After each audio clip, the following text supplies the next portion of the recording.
Sa ngalan ng Ama, ng Anak at ng Espiritu Santo. Amen. Sumainyo ang Panginoon. At sumainyo rin. Mga kapatid, sa araw na ito ating pinagdiriwang ang kapistahan ng pagpapakasakit ni San Juan Bautista, the martyrdom of St. John the Baptist. Sa lahat ng mga banal, si San Juan Bautista lang ang ating pinagdiriwang ng 2 beses sa isang taon. Pinagdiriwang natin ang kanyang kapanganakan ng June 24. Pero inaalala din natin siya muli ng August 29 para sa kanyang pagpapakasakit, kanyang pagpapakamatay dahil sa kanyang katapatan sa Diyos. Ano ang ginawa ni San Juan Bautista? Bakit naging napakarangal niya sa mata ng Diyos? Una, dahil siya ang naging daan, kaya nakilalang ating Panginoong Hesukristo. Hinanda niya ang dadaanan ng ating Panginoon para ang ating Panginoon ay magsilbing isang liwanag na mga tao na nasa kadiliman. Siyang naging daan para ang ating Panginoong Hesukristo ay magbigay ng kaligtasan para sa mga nabubuhay sa kasalanan.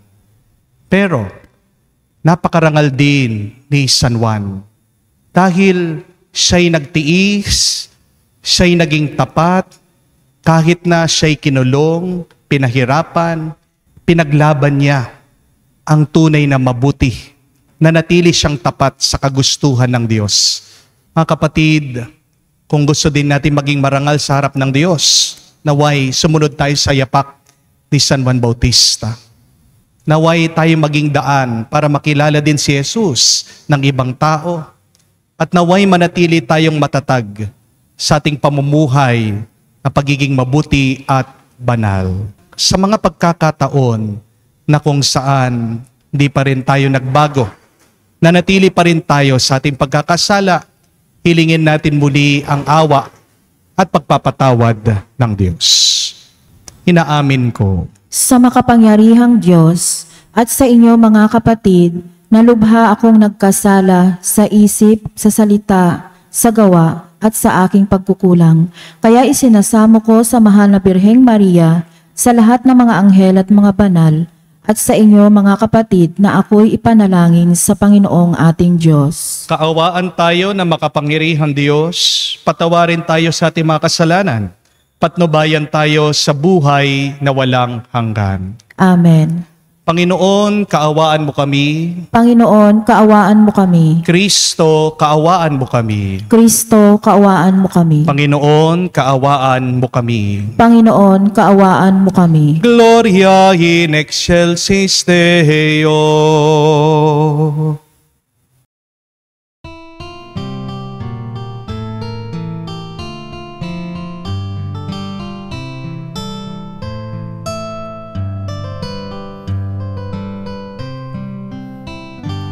Luwalhati sa Diyos sa kaitaasan, kaloob sa lupa ay kapayapaan.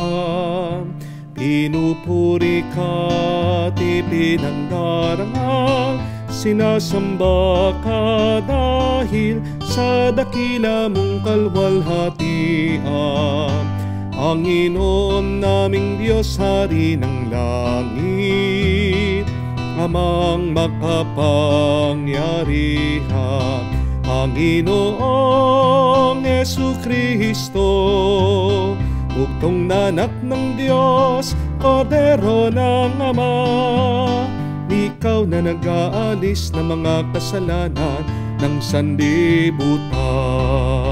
Tanggapin mo ang aming kahilingan, ikaw na naluluklok sa kanan ng Ama.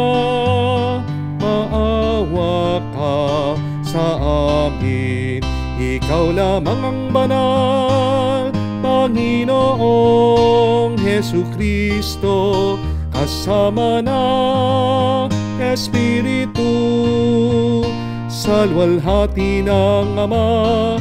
Amen, Amen, Amen.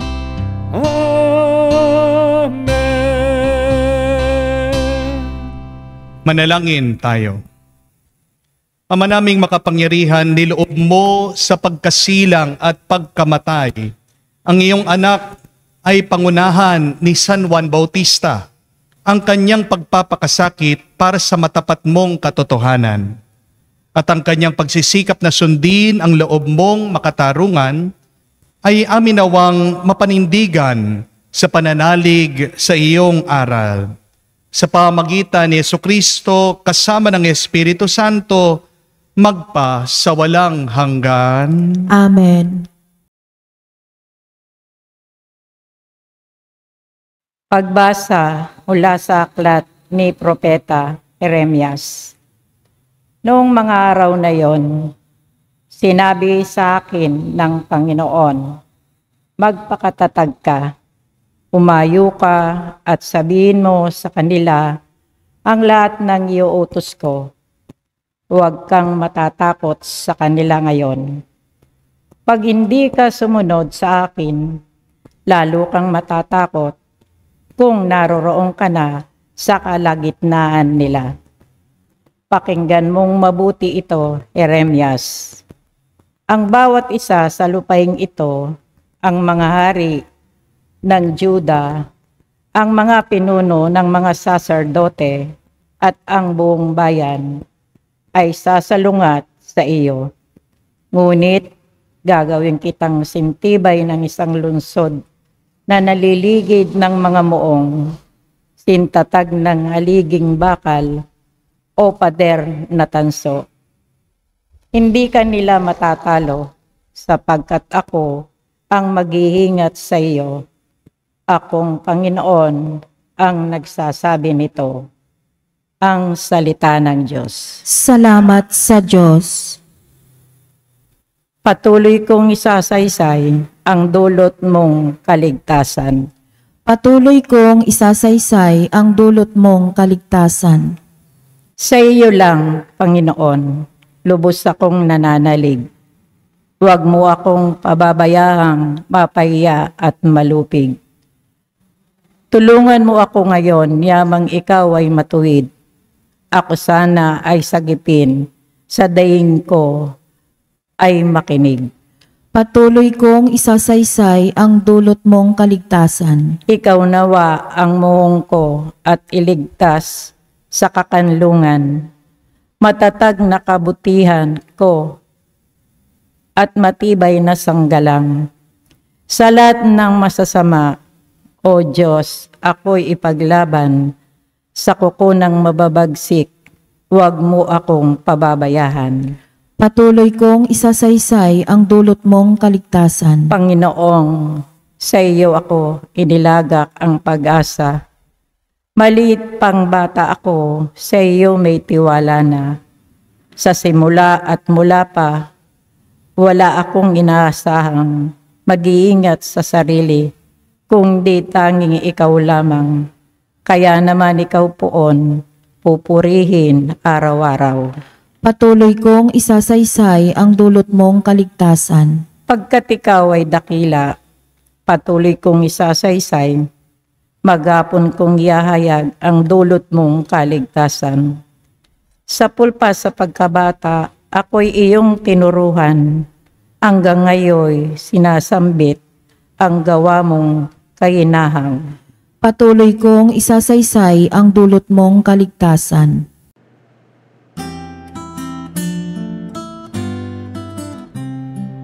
Alleluia, alleluia, alleluia, alleluia, alleluia, alleluia, alleluia, alleluia, alleluia, alleluia, alleluia, alleluia. Mapalad ang inuusig sa gawang puspos ng bait, pagkat may kakamting langit. Alleluia, alleluia. Sumainyo ang Panginoon. At sumainyo rin. Ang mabuting balita ng Panginoon ayon kay San Marcos. Papuri sa iyo, Panginoon. Nung panong yon si Herodes ay nagpahuli nagpagapos at nagpabilanggo kay Juan dahil kay Herodias. Ang babaeng ito ay asawa ni Felipe na kapatid ni Herodes, ngunit kinakasama niya. Laging sinasabi sa kanya ni Juan, hindi matuwid na kunin niyo ang asawa ng inyong kapatid. Kaya't si Herodias ay nagkimkim na galit kay Juan. Hinangad niyang ipapatay ito, ngunit hindi niya magawa, sapagkat natatakot si Herodes kay Juan. Alam niyang ito'y taong matuwid at banal, kaya't ipinagsalang-alang niya, gustong-gusto niyang nakikinig kay Juan, bagamat labis siyang nababagabag sa mga sinasabi nito. Sa wakas, nagkaroon ng pagkakataon si Herodias nang anyayahan ni Herodes sa kanyang kaarawan ng kanyang mga kagawad, mga pinuno ng hukbo at mga pangunahing mamamayan ng Galilea. Pumasok ang anak na babae ni Herodias na nagsayaw. Labis na nasiyahan si Herodes at ang mga panahuin. Kaya't sinabi ng hari sa dalaga, hingin mo sa akin ang anuman ibig mo at ibibigay ko sa iyo. At naisumpa pa niya na ibibigay kahit ng kalahati ng kanyang kaharian kung ito ang hihilingin. Lumabas ang dalaga, tinanong ang kanyang ina, anong hihingin ko? Ang ulo ni Juan Bautista, sagot ng ina. Dali-daling nagbalik ang dalaga sa kinaroroonan ng hari, ang ibig ko po'y ibigay ninyo sa akin ngayon din, sa isang pinggan ang ulo ni Juan Bautista. Sinabi niya, labis na nalungkot ang hari, ngunit dahil sa kanyang sumpa na narinig ng kanyang mga panauhin, hindi niya matanggihan ang dalaga. Kaagad niyang inutos ang isang bantay na dalhin sa kanyang ulo ni Juan. Sumunod ang bantay, pinugutan si Juan sa bilangguan, inilagay ang ulo sa isang pinggan, at binigay sa dalaga. Binigay naman iyon ng dalaga sa kanyang ina. Nang mabalitaan ito ng mga alagad ni Juan, kinuha nila ang kanyang bangkay at inilibing. Mga kapatid, ang mabuting balita ng ating kaligtasan. Pinupuri ka namin, Panginoong Hesukristo. Magandang araw po muli sa inyong lahat. At welcome po sa ating banal na misa araw-araw. Dasal at dalangin ko naway sa ating tapat na pananalangin at pagsisimba, lalo pang lumalim ang ating pananampalataya para pag meron tayong malakas na pananalig sa Diyos, kaya nating malampasan anuman ang pagsubok, anuman ang problema ng ating buhay. Amen? Nang po minsan, habang ako po ay nagmimisa at habang ako po ay nakikinig sa pagbabasa po sa mga readings, may narinig po akong maingay sa loob ng simbahan. Para bang tunog bubuyog. Merong buzzing sound. Zzz, ganun po yung tunog. Ako po ay tingin ng tingin, naghahanap saan kaya nanggagaling itong ingay na ito? Dahil nakaka-distract at nakakairita din po. Tinitignan ko po yung aming mga speaker, baka may sira. Wala naman. Pinakatitignan ko po yung aking organista. Baka meron po siyang nahawakan o meron siyang napindot sa aming sound system. Pero wala naman. Siya'y sumisinyal sa akin. Tinitignan ko po ang aking kapaligiran. Baka nga merong bubuyog. At yun po yung nagiging sanhi, pinagmumula ng ingay. Hanggang sa aking pagtitingin-tingin at pagmamasid-masid, meron po ako napansin. Isa pong babae na may hawak po ng electric gun fan. Alam niyo po yun, yung mga uso na parang baril pero ang binubugas sa'yo, ang tinatapon ay hangin. Yun pala, yung maingay. Pinaka-todo-todo po nitong babae, nakaupo siya dun sa pinakaharapan ng simbahan at yun po pala yung pinagmumulan ng ingay, ng buzzing sound. Pero alam niyo po, natawa ako. Kasi, oo, mainit. Pero tanungin niyo po, bakit lalong pinagpapawisan at naiinitan itong babae? Dahil naka-jacket siya. Sabi ko, kung alam na pala niyang mainit, bakit nag-jacket pa siya? Napakasimple lang naman para lumamig ang kanyang pakiramdam. Hindi naman niya talaga kailangan yung electric gun fan. Isa lang ang maaari niyang gawin at gagaan na ang kanyang pakiramdam. Walang iba kung hindi ang hubarin ang kanyang jacket. At doon po ako napatanong, sabi ko po, bakit kaya pinakita sa akin ng Panginoon ito? Ano kaya ang aral, ano kaya ang mensahe na gustong ipaalam ng Diyos sa akin? And it is there that I realize what God wanted me to learn. Sabi ng Panginoon, alam mo minsan ang tao naghahanap ng solusyon doon sa kanyang problema. Pero ang pinakasolusyon lang ay yung alisin niya ang pinagmumulan ng kanyang problema. O nga naman po, no? Hanap na tayo ng sagot, ng solusyon sa ating mga pagsubok, sa ating mga problema, sa ating mga mahirap na pinagdadaanan. Pero baka naman ang pinakasolusyon ay alisin mo lang ang ugat ng iyong problema.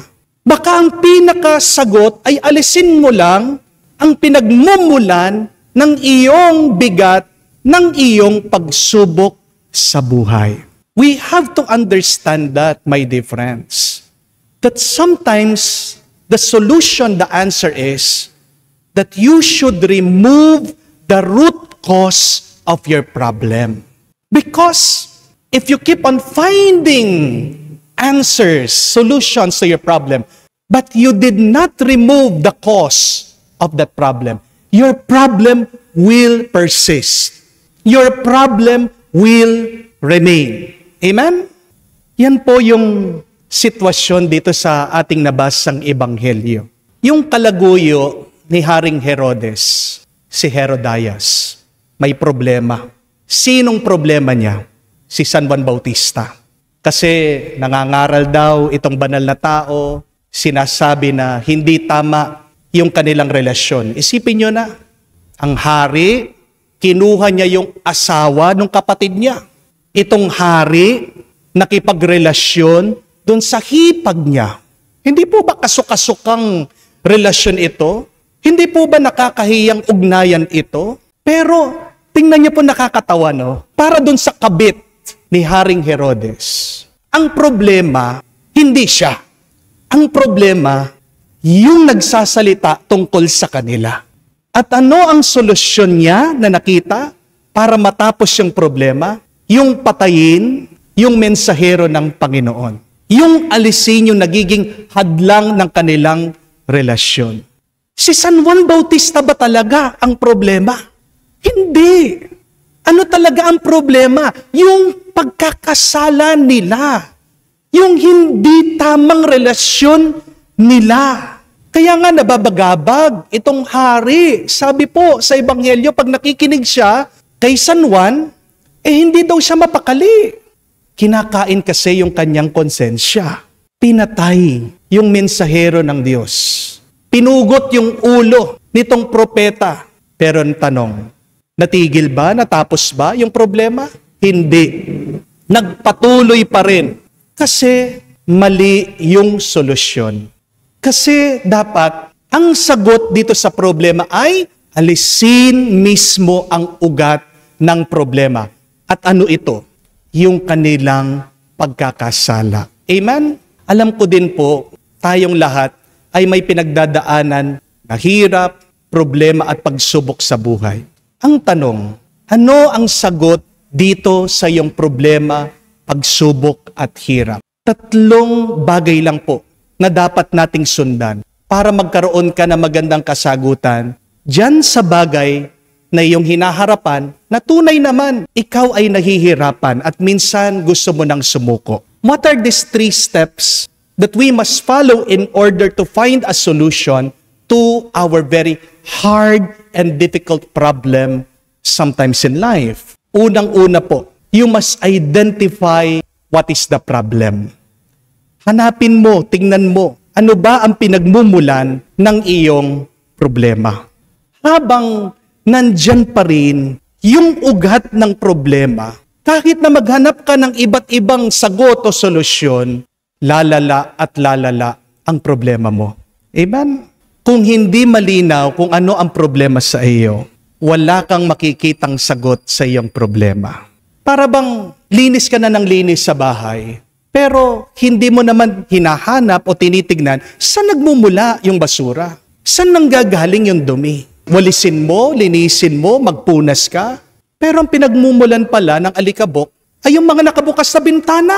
Kung hindi mo isasara ang bintana, mananatili na pumasok ang dumi sa inyong bahay. Amen? Magandang itanong yan. Saan nagmumula ang aking problema? Ano ang ugat ng aking mga pagsubok at mga paghihirap sa buhay? Kahit na po kayo ay mag-inom ng gamot. Kung palagi ka pa rin naglalasing, naninigarilyo, kumakain ng matataba, matatamis, ng bawal, wala pong kwenta yung gamot na yan. Amen? Alisin mo ang bisyo mo, gagaling ka. Mas maaga mong alisin, mas maaga kang gagaling. Amen? Kahit na suyuin mo yung asawa mo, bili mo siya ng regalo, magpasori ka na magpasori, magpakumbaba ka, bumili ka ng katambak na mga bulaklak, kahit nabigyan mo siya ng pera, kung nananatili ka pa rin dyan sa hindi tamang relasyon, kung nananatili ka pa rin may komunikasyon at ugnayan sa iyong kabit, sa iyong kerida, kung hindi mo titigilan yung pagte-text mo dyan sa mga kung sino-sino mga babae na makita mo sa Facebook, wala pong kwenta. Yung inyong pagsuyo sa inyong asawa, wala pong halaga, walang kahulugan. Yung inyong paghingi ng tawad sa inyong asawa. Mga kapatid, kahit na po kayo ay manalo ng loto, o kahit na makakita kayo ng taong magpapautang sa inyo, kung susugal ka pa rin, kung gastador ka pa rin, kung hindi mo babaguhin ang iyong lifestyle, mananatili ka pa rin na maghihirap at puno ng utang. Amen? Magkukulang at magkukulang ka pa rin sa pera. Kung hindi mo aayusin, ano ang dahilan? Bakit ba nauubusan ka ng pera in the first place? So the first challenge is, you must remove the root cause of your problem so that your problem will be solved. But secondly, hate your problem. Kung hindi mo kamumuhian, kung hindi mo kasusuklaman ang pinagmumulan ng iyong problema, babalik ka dyan. Ang problema ng ibang tao, masyado nilang minahal ang kanilang problema. Kaya walang nagbabago sa buhay nila. If you won't hate your problem, you will love your problem. Amen? And because you love your problem will remain and your problem will grow. Tandaan niyo po ito. Yung mga yumaman, ayaw na nilang bumalik sa paghihirap. Ayaw na nilang maranasan. Yung wala kang makain, pangit ang iyong tirahan, hindi mo alam kung saan ka kukuha ng pera para pagtustos na pang-araw-araw pangangailangan. The rich has become rich because they have hated the experience of poverty. Amen? Yung mga pumayat, bakit pumayat sila? Yung mga sumeksi, yung mga gumanda ang kanila pangangatawan. Ano yung karanasan nila? Ayaw na nilang bumalik dun sa itsura nilang mataba, mabigat ang kanilang katawan. Kaya nagsumikap sila na mag-exercise. They feel good on how they look. Yung mga taong nagpakabanal, tinuwid ang kanilang pamumuhay, nasusuka na sila. Hindi na nila matiis ang kanilang mga kasalanan. Kaya nagbagong buhay sila. My dear friends, your problems will persist if you won't hate them. Kailangan mong kasuklaman yung iyong problema para iwanan mo yan, para iwasan mo yan, at para makakita ka ng mas magandang buhay. Amen? Third and last, you must always remember that God is the only answer to your problem. Whatever your problem is, God is always the solution. Ano man ang iyong problema, Diyos lang ang makakatulong sa iyo. Diyos lang ang makakasagot niyan. Alam niyo po sa mga adik, meron po silang tinatawag na 12-step program. Pag pinasok po sa rehab, yung tao na hindi na niya kayang kontrolin yung kanyang addiction, ito po yung tinuturo sa kanila. Napakaganda po nung dalawang unang hakbang para po magbago yung tao na addicted. Sugal man yan, pornografiya, sa babae, drugs, sa alak, sigarilyo, ano man po yan na nakasira sa kanilang buhay. The first 2 steps, wow, they are very powerful. The first 2 steps are really very helpful. Ano po ang sabi? Yung una, sabi, kailangan mong tanggapin na wala kang lakas para harapin mo ang iyong addiction. You have to admit that you are powerless over your addiction. Pero yung pangalawang hakbang po, sabi, you must believe in a higher power that can help you. Ano man ang gawin natin, may hangganan tayo. Mahina lang tayo eh. Pero kung tayo ay mananalig, kung tayo maniniwala sa Diyos, lahat ng problema mo, may sagot siya. Amen? God is always the answer whatever your problem is. When you are sick, God is your healer. When you are in debt, may utang ka, God is your provider. When you are afraid, God is your peace. When you are angry, God is your forgiveness. When you are in a fight, God is love. When there is trouble in your life, God is your protection. And when you are disappointed, God is your success. Mga kapatid, kung wala ang Diyos, walang mabuting mangyayari sa iyo. Amen? Kaya nga ang tanong, ano ba ang problema mo ngayon? Malala, madali, mabigat, magaan? Ano man yan, wag mo sanang kalimutan. Ang 3 hakbang para makakita ka ng sagot. Una, alamin mo ang ugat, ang sanhi ng problema mo. Pangalawa, kamuhian mo ito, kasuklaman mo ang pinagmumulan ng problema mo. Pero pangatlo, ang sagot na hinahanap mo ay nasa Diyos. Mahirap po na hanapin ang ugat ng problema. Mahirap po na kasuklaman o kamuhian yung nakasanayan na nating pagkakamali o kasalanan. At mahirap din po minsan ang magbalik loob sa Diyos. Kaya nga ano ang kailangan natin para makamtan natin ang mga bagay na ito? 2 bagay po, huwag niyong kakalimutan. Una, ang tulong ng Banal na Espiritu. Pero pangalawa, ang pagmamahal ng Diyos. Pag nasa iyo ang 2 bagay na yan, mas madali mong makikita ang solusyon sa iyong problema. Si San Juan Bautista, punong-puno sa Banal na Espiritu. Si San Juan Bautista, punong-puno ang puso niya sa pagmamahal ng Diyos. Kaya nga kahit na dumaan siya sa pagsubok, kahit na kinulong siya, kahit na pinapatay siya, hindi po siya nanghina, hindi po siya natakot, hindi po siya sumuko. Yan din ang ating ipagdasal sa banal na misang ito, na tayo ipagdasal ni San Juan Bautista. Tayo din ay mapuno ng Banal na Espiritu. Tayo din ay mapuno ng pagmamahal ng Diyos para makita natin ang ugat ng ating mga problema. Kamuhian mo yan para iwasan mo. At palagi sana tayong maging malapit sa Diyos, ang sagot sa lahat ng ating pagsubok at problema. Amen. Mga kapatid, alay natin ngayon sa Diyos ang ating mga dasal at panalangin at ating sabihin, Panginoon, dinggin mo kami. Panginoon, dinggin mo kami. Ang simbahan naway may tapang natuparin ang kanyang propetikong misyon na ipahayag ang Ebanghelyo nang walang takot o kompromiso. Manalangin tayo sa Panginoon. Panginoon, dinggin mo kami. Ang mga naglilingkod sa pamahalaan naway magkaroon ng budhing matatag na nakabatay sa katapatan at moralidad. Manalangin tayo sa Panginoon. Panginoon, dinggin mo kami. Ang ating pamayanan naway manindigan at magsalita para sa katarungan at dignidad ng tao. Manalangin tayo sa Panginoon. Panginoon, dinggin mo kami.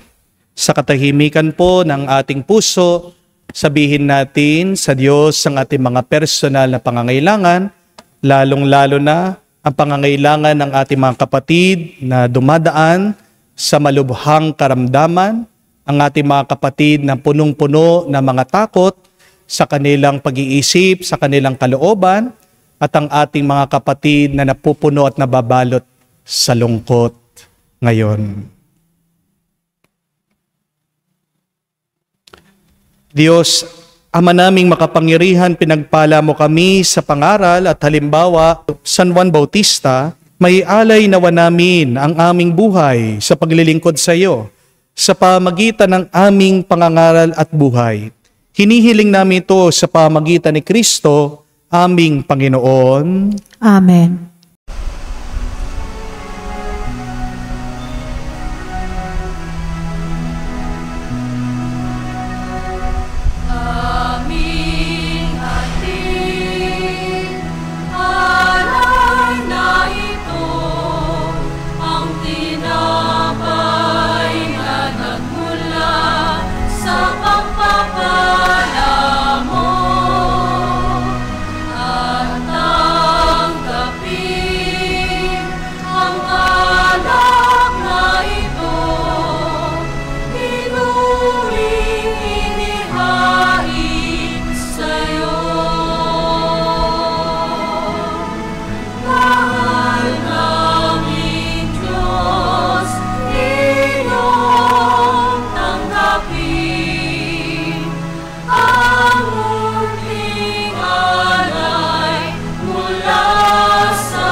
Mga kapatid, manalangin kayo ngayon, parang ating mga paghahain ay kalugdan ng Diyos, amang makapangyarihan. Tanggapin nawa ng Panginoon itong paghahain sa iyong mga kamay sa kapurihan niya at karangalan sa ating kapakinabangan at sa buong sambayanan niyang banal.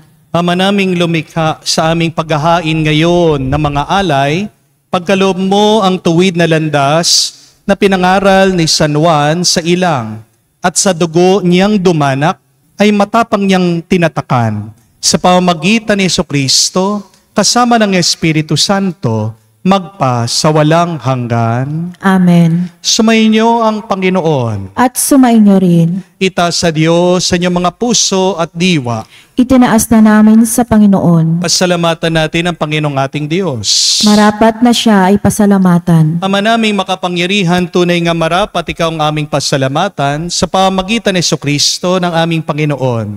Dinadakila namin ang pagtatalaga sa pinili mong sa kanyang manguna. Ang tagapagbinyag na si San Juan Bautista, sa lahat na isinilang siya'y iyong tinanggi. Sa ligaya ng marami siya'y naging sanhi. Bago pa siya iluwal, kanya nang ikinagalak ang pagdating ng tagapagligtas ng lahat. Sa tanang propeta, siya lang ang naghayag na narito ang kordero sa lahat magliligtas. Siya pa rin ang tagapagbinyag na gumanap, nagpapabanal sa tubig at nagutos magbinyag. Na tapat niyang pinandigan, kaya't dugo niya'y dumanak. Kaya kaysa na mga anghel na nagsisiawit ng papuri sa iyo, nang walang humpay sa kalangitan, kami nabubunyi sa iyong kadakilaan.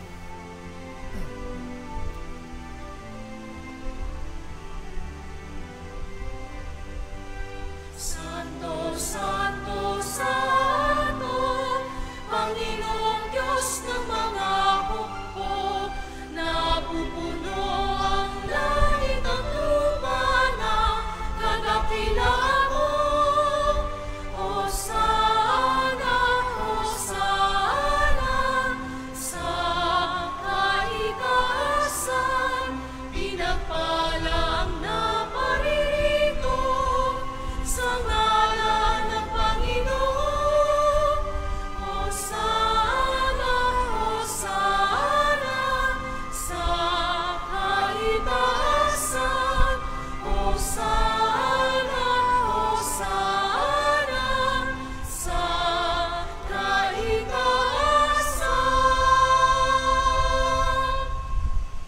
Ama naming banal, ikaw ang bukal ng tanang kabanalan, kaya't sa pamagitan ng iyong Espiritu, gawin mong banal ang mga kaloob na ito, upang para sa amin maging katawan at dugo ng aming Panginoong Hesu Kristo. Bago niya pinagtiis ang pusang loob na maging handog, hinawakan niyang tinapay, pinasalamatan kanya, pinaghati-hati niya iyon, inabot sa kanya malagad at sinabi, "Tanggapin ninyong lahat ito at kanin, itong aking katawan, na ihahandog para sa inyo."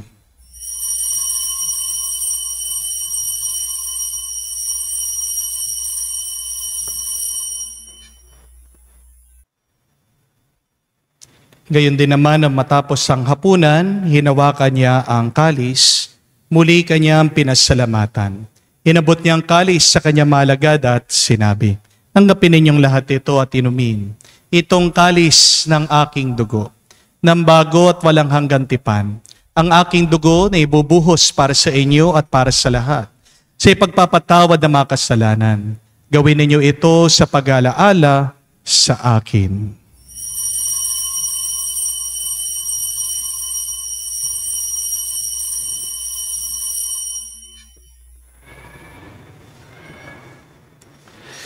Ang misteryo ng pananampalataya.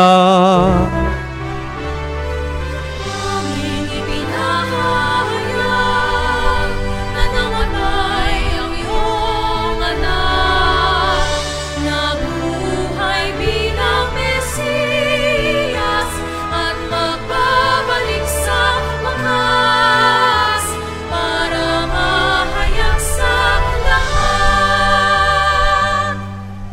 Ama, ginagawa namin ngayon ang pag-alaala sa pagkamatay, muling pagkabuhay ng iyong anak. Kaya tiniyalay namin sa iyong tinapay nagbibigay buhay at ang kalis sa nagkakaloob ng kaligtasan. Kami nagpapasalamat dahil kami yung minarapat na tumayo sa harap mo para maglingkod sa iyo. Sinasamo namin kami magsalo-salo sa katawan at dugo ni Kristo ay mabuklod sa pagkakaisa sa pamamagitan ng Espiritu Santo. Ama, lingapin mong iyong simbahan, laganap sa buong daigdig. Puspusin mo kami sa pag-ibig. Kaisa ni Francesco, aming Papa, Florentino, aming Arsobispo, at ng Tanang Kaparian. Alalahanin mo rin ang aming mga kapatid na nahimlay, may pag-asang muling mabubuhay. Gayon din lahat ng mga pumanaw, kawan mo't sila't patuloyin sa iyong kaliwanagan. Kawan mo't pagintapating kaming lahat, makasalo sa iyong buhay na walang wakas. Kaisa na mahal na Birhen Maria, Ina ng Diyos, kaisa na mga apostol at lahat ng mga banal na namuhay dito sa daigdig na kalugod-lugod sa iyo, may pagdiwang nawa namin ang pagpupuri sa kararangal mo sa pamamagitan ng iyong anak aming Panginoong Hesu Kristo. Sa pamamagitan ni Kristo, kasama niya at sa Kanya, ang lahat ng parangal at papuri ay sa iyo, Diyos Ama, makapangyarihan, kasama ng Espiritu Santo, magpasawalang hanggan. Amen, amen, amen. Sa nakakagaling na utos sa turo ni Jesus sa Panginoon natin at Diyos, ipahayag natin ng lakas loob.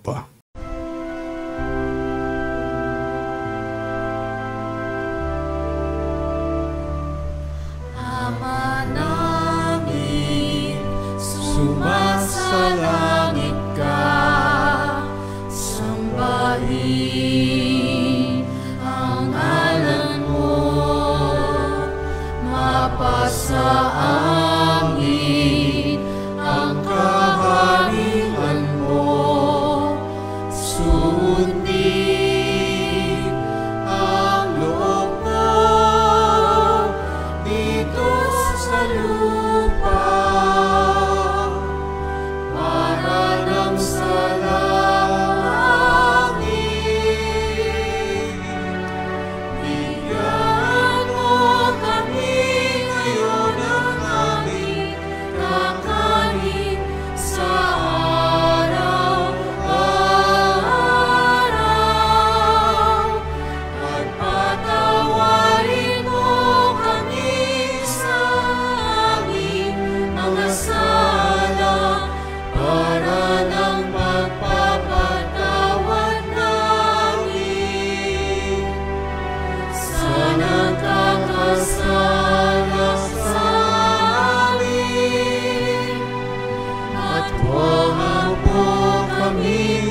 Hinihiling namin kami adya sa lahat na masama, pagkaloob ng kapayapaan araw-araw, iligtas sa kasalanan, ilayo sa lahat ng kapamakan, samantalang aming pinanabikan ang dakilang araw ng pagpapahayag ng tagapagligtas naming si Hesus Kristo.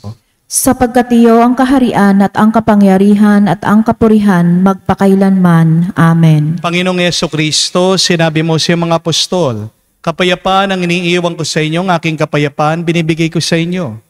Tungayan mo ang aming pananampalataya, wag ang aming pagkakasala. Pagkalooban mo kami ng kapayapaan at pagkakaisa ayon sa iyong kalooban, kasama ng Espiritu Santo, magpa sa walang hanggan. Amen. Kapayapaan ng Panginoon ay laging sumainyo. At sumainyo rin. Magbigayan po tayo ng kapayapaan sa bawat isa. Peace with you po. Kapayapaan po sa inyong lahat.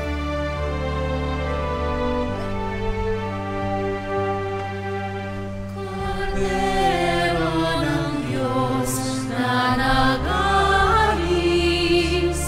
ng mga kasalanan ng sanlibutan, maawa ka sa amin. Maawa ka sa amin. Cordero ng Diyos na nag-aalis ng mga kasalanan ng sanlibutan, maawa ka sa amin. Maawa ka sa amin. Cordero ng Diyos na nag-aalis ng mga kasalanan ng sanlibutan, ipagkaloob mo sa amin ang kapayapaan.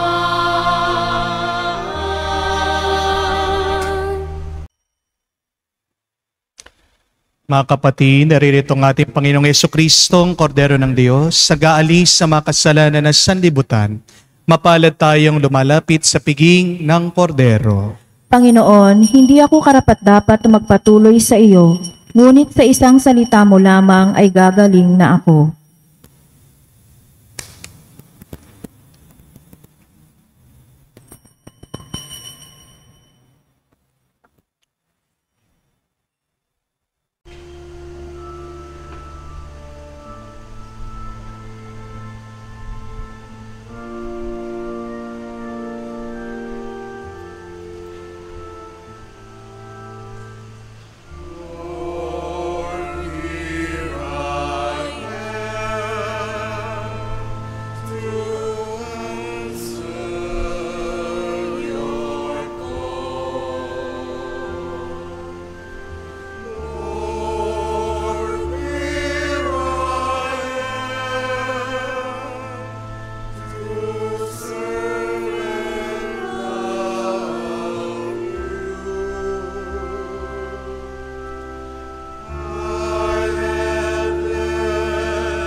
Manalangin tayo. Ama naming mapagmahal, sa aming pagsasalo sa banal na pakikinabang, ngayon pinagdiriwang ang pagsilang sa kalangitan ng tagapagbinyag na si San Juan. Ipagkaloob mong sambahin namin ang nilalahad nitong buhay at ikagalak namin lalo ang pagganap nito araw-araw. Sa pamagitan ni Jesucristo kasama ng Espiritu Santo, magpa sa walang hanggan. Amen. 3 hakbang para magkaroon po tayo ng kasagutan sa ating mga problema. Una, kailangan mong aminin, hanapin ang ugat ng iyong problema. Pangalawa, kailangan mong kasuklaman, kamuhian ito. At pangatlo, kailangan natin palaging magbalik loob sa Diyos dahil ang Panginoon ay ang sagot sa lahat ng problema. Ano ba ang punot dulo palagi ng ating problema? Isa lang palagi yan.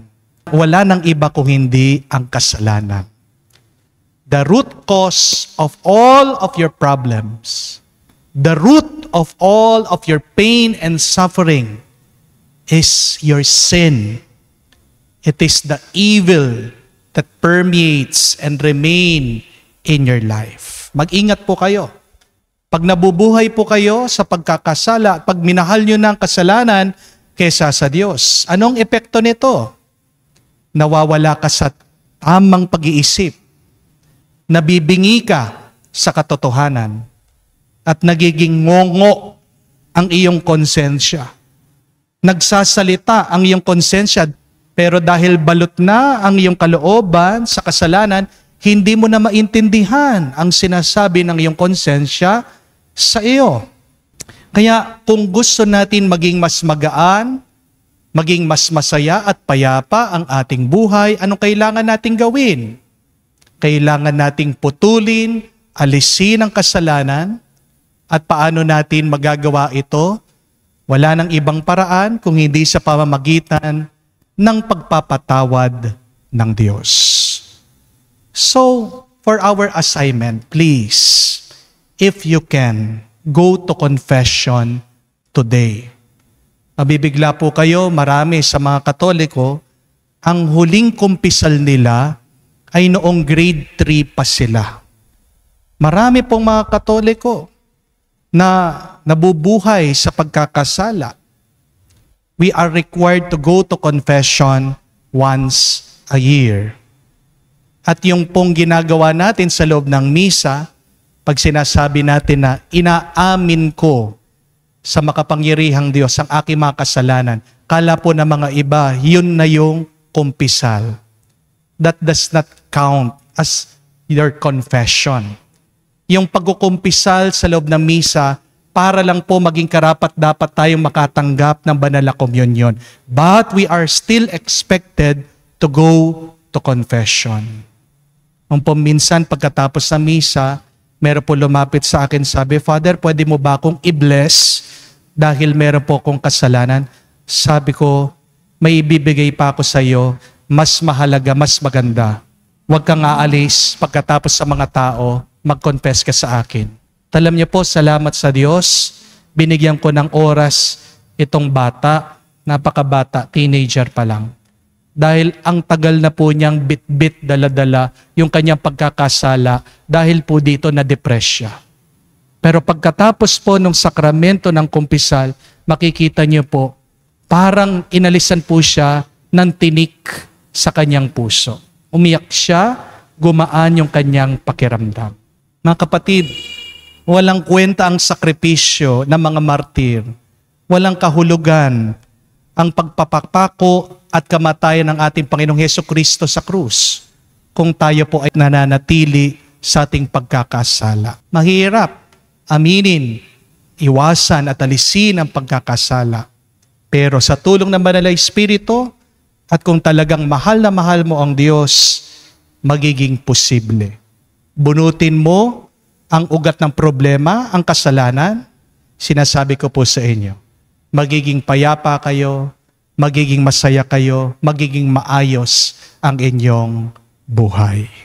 Sumainyo ang Panginoon. At sumainyo rin. At kayo ay basbasa ng Diyos makapangyarihan sa lahat sa ngalan ng Ama, ng Anak, ng Espiritu Santo. Amen. Ang ating misa ay natapos na. Humayo kayo sa kapayapaan ni Kristo. Salamat sa Diyos.